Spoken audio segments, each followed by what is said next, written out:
You love your child more than anything. And that she had an identity that existed completely separately from her children. And her children, they weren't watching her. They weren't attached to her hip. They weren't her responsibility alone. They were out, running with other children, learning from other adults, being held by grandmothers, guided by aunts, challenged by older kids who pushed them further than any parent ever could. The mother was not the center of her child's world. The community was. And because of that, the mother got to remain the center of her own. Now think about modern motherhood. The child becomes the center of everything. Every meal planned around them. Every schedule built around them. Every social decision filtered through them.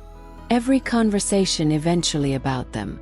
And the mother, she disappears. Not all at once.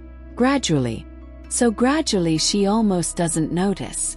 Until one day she looks in the mirror and realizes she cannot answer a simple question.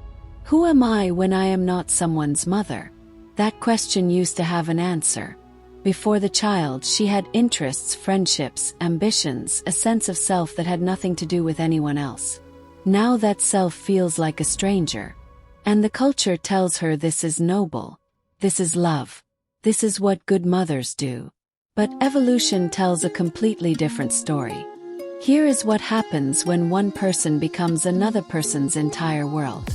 Child feels it, not as love, as pressure. A child whose mother has no world outside of them carries an invisible weight. The weight of being someone's entire reason for existing. That weight is too heavy for a child to carry. It was never designed to be theirs. Creates anxiety. Creates difficulty separating. It creates a child who struggles to become independent because independence feels like abandonment of the person who gave them everything. Psychologists call this enmeshment. The blurring of boundaries between a parent and child so complete that the child cannot develop a full sense of self. And it doesn't come from too little love. Comes from love with nowhere else to go. In ancient communities, a mother's love had somewhere to go.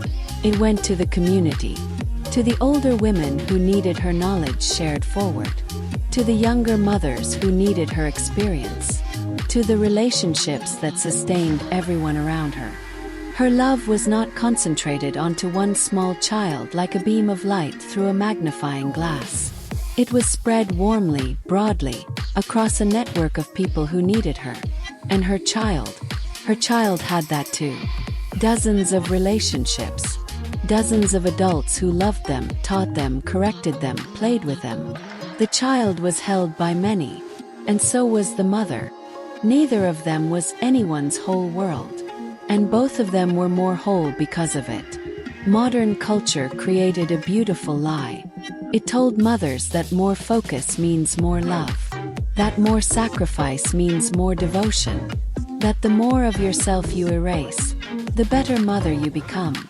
But a mother who has erased herself cannot model a full human life for her child. She can only model disappearance.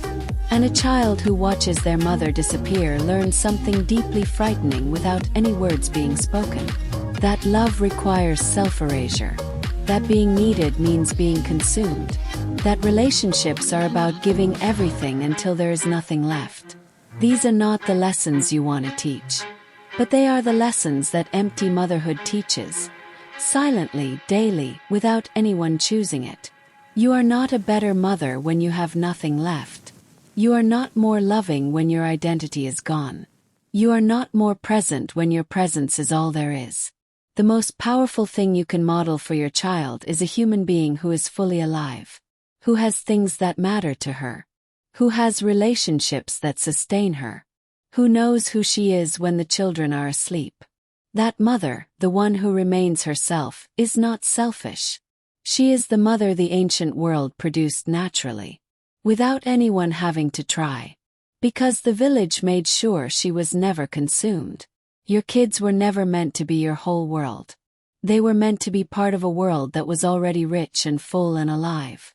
And so were you. The love doesn't get smaller when it has more places to go. Get stronger. Because love that has room to breathe is the only kind that lasts.